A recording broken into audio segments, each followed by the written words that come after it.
Hi అండి. మామిడికాయలు plus మామిడి పళ్ళు దొరికే ప్లేస్ అయితే మార్కెట్ యార్డ్ రాజమండ్రి.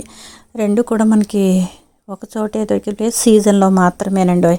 ఇలా నేను మామిడికాయలు కాయలు తెచ్చేసుకున్న కాయలు కొనుక్కుని అక్కడే కొట్టించుకొని అక్కడే ఒక ఇంటి దగ్గర నుంచే మళ్ళీ తీసుకురావడం, మళ్ళీ ఇంటికి పట్టుకెళ్ళి కడుక్కొని శుభ్రంగా తీసుకురావడం, ఇదంతా పెద్ద ప్రాసెస్. అందుకని నీళ్ళు అక్కడికి పట్టుకెళ్ళి కడిగేసుకొని క్లాత్తో తుడిచేసుకొని ఒక అరగంట గ్యాప్ ఇచ్చి ముక్కలు అయితే కొట్టించేసుకున్నాను.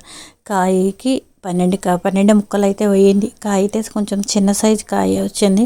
కాకపోతే కొత్తపల్లి కొబ్బరి మాత్రమే నేను పెడతాను. మిగతా ఏ కాయలు ఏదైనా సరే టేస్ట్ రసం అయితే ఓటైతే వచ్చేస్తుంది, కానీ మెత్తపడిపోతుందండి ముక్క. అందుకని నేను పెట్టాను.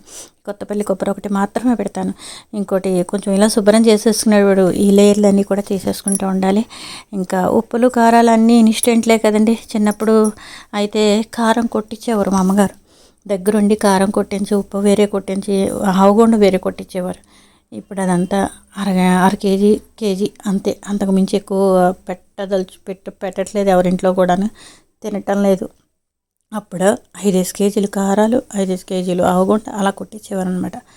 అప్పుడు చిన్న వాళ్ళతో పెట్టేవారు. ఇప్పుడు పెద్ద వాళ్ళతోటే ఆవకాయ అయితే ప్రిపేర్ చేసేసాను. ఒక 2 డబ్బాలు ముక్కలు అయ్యాయంటే డబ్బా కారం. కొంచెం పిండి తిన్న వాళ్ళు అయితే కొంచెం ఎక్స్ట్రా అయితే వచ్చిందనమాట.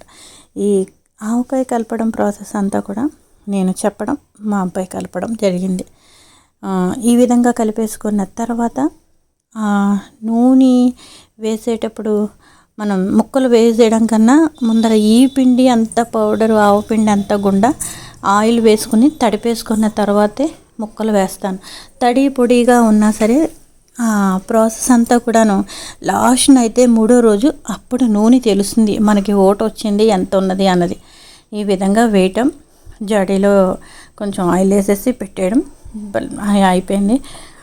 ఇంకా వెల్లుల్లిపాయలు అయితే మాత్రం ఈసారి నాకు ఆవకాయ బద్దతో సమానంగా దొరికే వెల్లుల్లిపాయలు, పెద్ద పెద్ద పాయలు అన్నమాట. అంత బాగున్నాయి.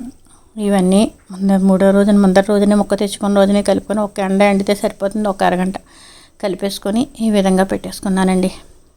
ఇది మా ఇంట్లో ఆవకాయ పెట్టకూడదు అని అనుకుంటూ ఉంటాము, కానీ ఆవకాయ మాత్రం శుభప్రదంటండి. ఎప్పుడు కూడా అంటే ఉన్నా లేకపోయినా పెట్టుకున్నా, ఎవరైనా ఉన్నా లేకపోయినా సరే కనీసం ఒక 5 కాయలైనా తెచ్చుకొని పెట్టుకోవాలట.